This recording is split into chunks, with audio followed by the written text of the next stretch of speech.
In this installment of Underappreciated, we'll be discussing the one and only Mike Bibby.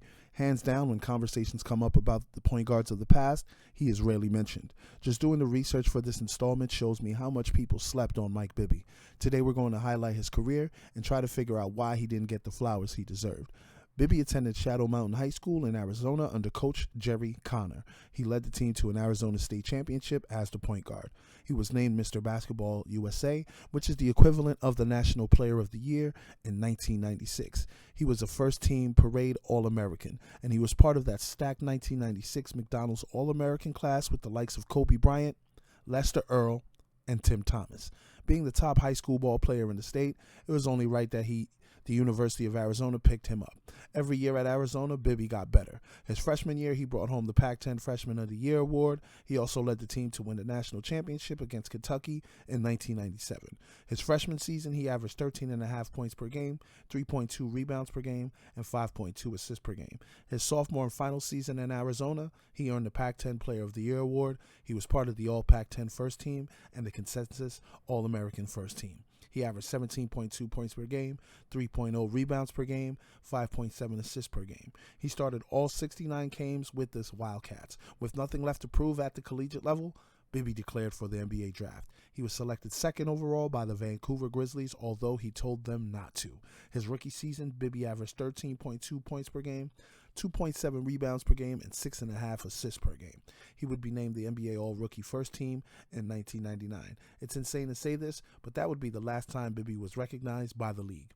He would go on and improve on these numbers for the following two seasons. In the 99-2000 season, he would average 14.5 points per game, and during the 2000-2001 season, he averaged 15.9 points per game, a career best 8.4 assists per game.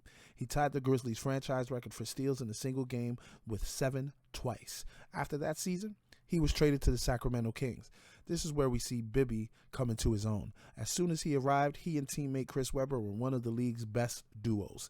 They led the Kings to a 61-21 record and the Pacific Division title over the Lakers. It was during the postseason he was gaining a reputation for being a clutch performer due to his memorable game winner in Game 5 against the Lakers. The 2002-2003 season, Bibby would deal with injuries.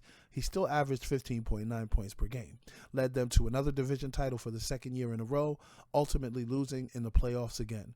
The 03-04 season is when Bibby would post some of the best numbers of his career. He averaged 18.4 points per game and again helped his Kings reach the playoffs.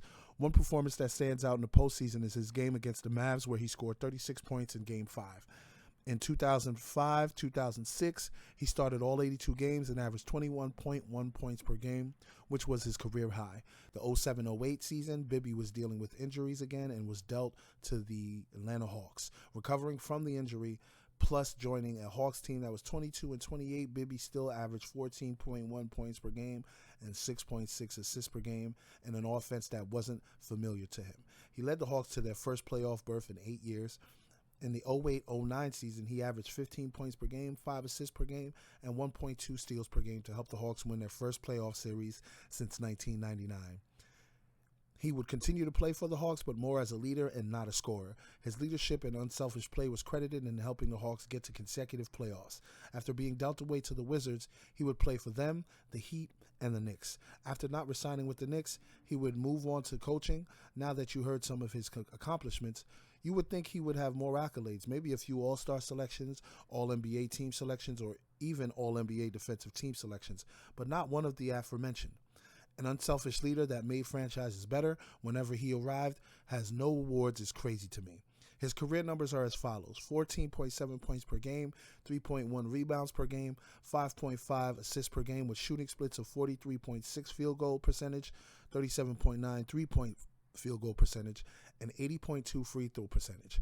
Arizona would retire his number 10 as well. I truly hope you guys enjoyed this installment. Hit the like button and leave a comment letting us know who we should do next. I'm DSP, and this is Underappreciated.